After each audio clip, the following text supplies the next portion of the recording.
Ka-researchers, in today's video, I am going to share to you one of the commonly used models or paradigms of the study, the IPO model.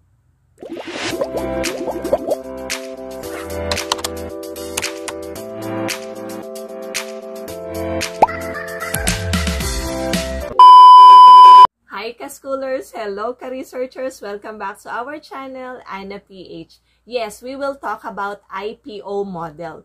IPO stands for Input, Process, and Output.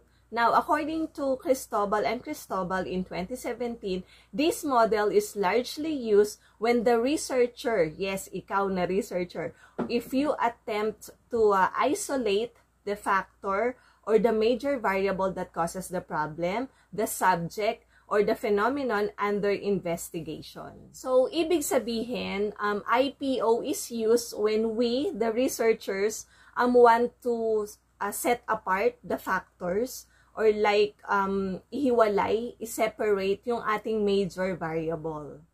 Also, another reason for using the input, process, and output paradigm is when the research questions in our SOP or statement of the problem are factor isolating questions. Again, kung ang ating mga questions ay factor isolating questions.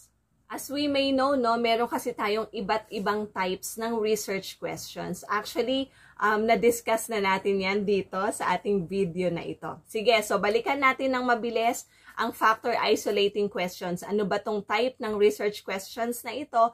At magbibigay din tayo ng mga samples nito. Eto na.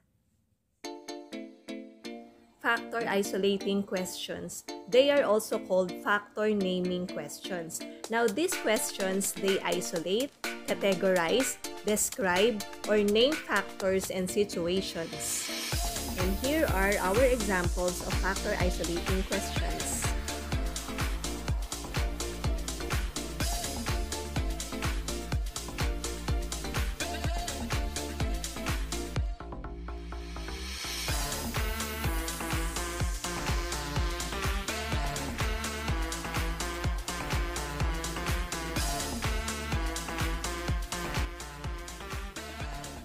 So, yan, kapag ganyan yung ating mga research questions sa ating SOP, then gagamit tayo ng IPO model.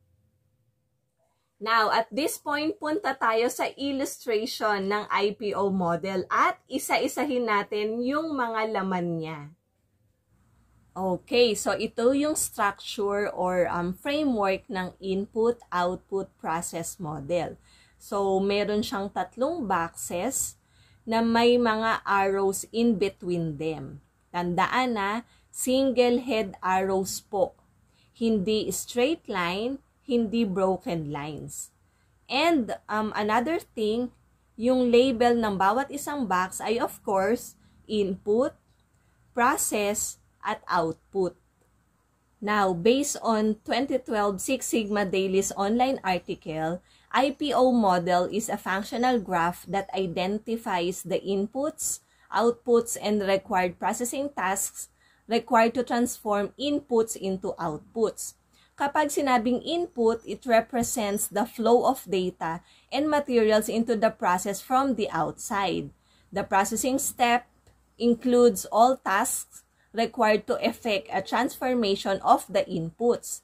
And then, of course, the output is refers to the data and materials flowing out of the transformation process. And then, of course, this content video will not be completed without showing you an actual sample of IPO model. I am very sure kasi na kayo, kapag gumagawa kayo ng inyong research paper, kapag bumubuo kayo ng inyong research project, gusto nyo na nakakakita kayo ng sample.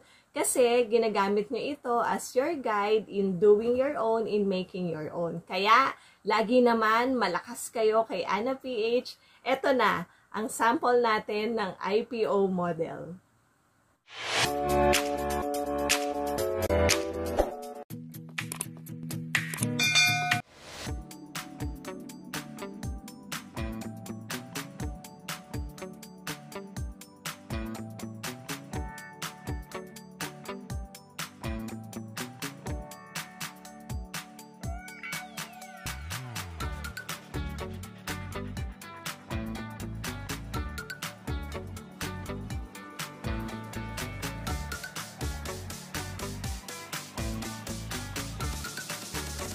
So, ayan, no? There you have it. Maraming salamat po sa Diyos. Nakatapos na naman tayo ng isang video. Sa mga hindi pa natin subscribers, join na kayo sa ating YouTube community. Community ito ng mga student researchers dito sa YouTube. So, all you have to do is to subscribe in this channel so that you will have full access on the videos that we upload here, pati dun sa mga posts no, na ginagawa natin dito sa ating YouTube community. Okay, so ganun lang kasimple para makasali ka no, sa community ng mga researchers na less ang stress sa paggawa ng kanilang research. Nadidistract ako sa iyo kanina ka pa. Okay, so there you have it, ka-schoolers, ka-researchers. Thank you for being with me. Bye! See you next time. Likod.